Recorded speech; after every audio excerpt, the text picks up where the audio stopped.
Okay.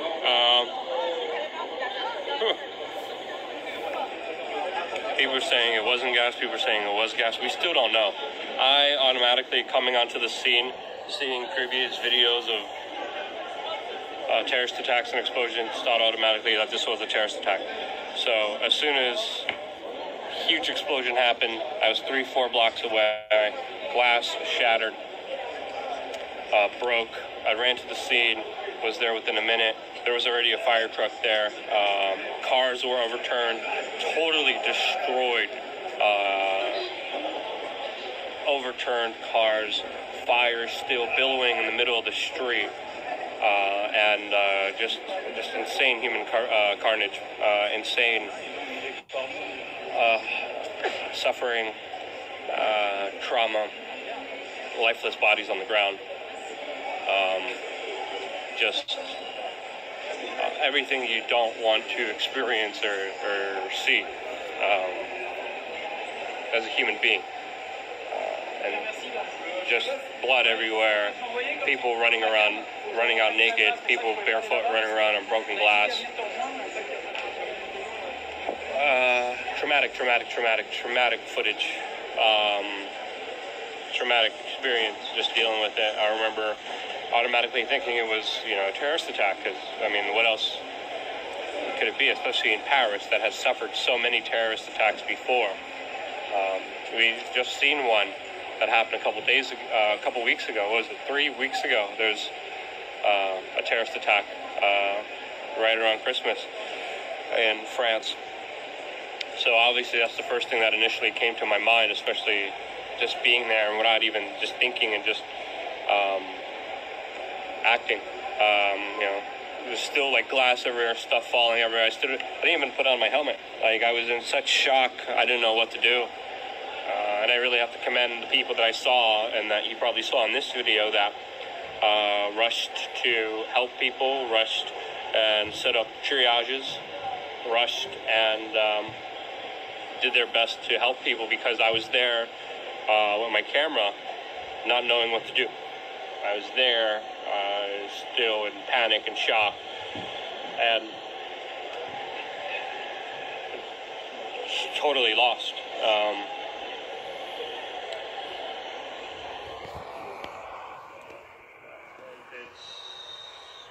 You guys can see the footage if YouTube hasn't taken it down. Hello, this is Mike, NoStressMike.com. That, what you just saw, was from We Are Change. It's a live feed from Paris, France.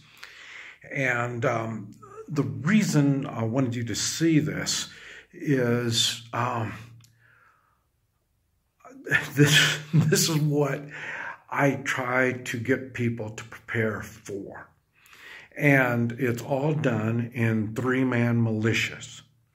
And like I say, I'll try to put a link down below, but because I have hundreds of videos talking about it in detail on what to do on situations like this. Not only situations like this happening, but to keep situations like this from happening in your neighborhood. And it even applies to the city. And this is why I thought I wanted you to see this. I go through this a lot outside of cities. Like I say, I go after hurricanes and tornadoes and stuff like that, or I used to. And then that's when I was on the motorcycle running around, because I was going to places you couldn't get to. And I would be in places where there was no first responders. This is what made me start thinking about the 3-man militia. And that's why I'm saying, you, as a 3-man militia, are the first responders. Not only first responders after something happens, such as this, but it also, if there's rioting, if you're in the city and there's rioting and stuff like that going on in other parts of the city, you need to have the 3-man militia put together, functioning and going to keep that stuff out of your block or neighborhood or whatever it is. Oh man, I just like you heard this guy talking about, he's there and he was in shock. He didn't know what to do. He didn't know anything. At least he had enough sense to bring a helmet. I even made a video talking about a helmet. You need a helmet. You know what I mean? So, but I say, and there wasn't any fire and smoke and stuff that he had to deal with. You know, there wasn't, there was a lot. I didn't show you a lot of the stuff. It was a good video. He came there right just minutes after the explosion. And,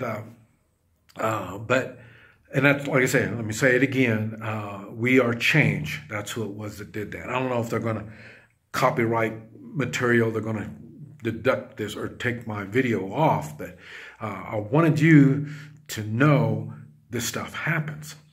And you can avoid it from happening in your area if you have the three-man militia set up and doing its job. Okay. If this stuff is not happening in your area, you know, you heard of the neighborhood watch. Well, that's really what the three-man militia will be doing in times like this. You're going to have to take turns, and you'll be somebody awake. If it's on a block, let's say we're watching a block. You're in the city, and you're watching a block. You have to get the people on the block have to take turns. And it's best to do it in three-man groups and patrol your block. Depending on the size of your block, you might have 2 or 3 three-man teams patrolling throughout the night. So you have to be taking turns. I've talked about you can't really expect everybody to have the same uniform.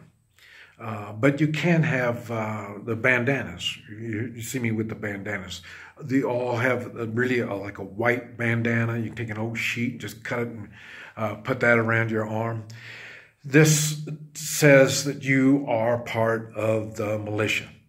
And like I say, through the night. Now this started way early in the morning. I don't know. It came on and it told me, I don't know what France time is compared to where I am in Mexico City, so I really don't know. So, but it happened way early in the morning, and but you need to be patrolling your block, and people need the people that are living on that block will feel safer knowing that there's people out there that are watching, making sure the neighborhood is all right. And also, you're going to have to take turns. This is what I'm saying. You can't do this. Your three-man militia isn't going to be able to do it.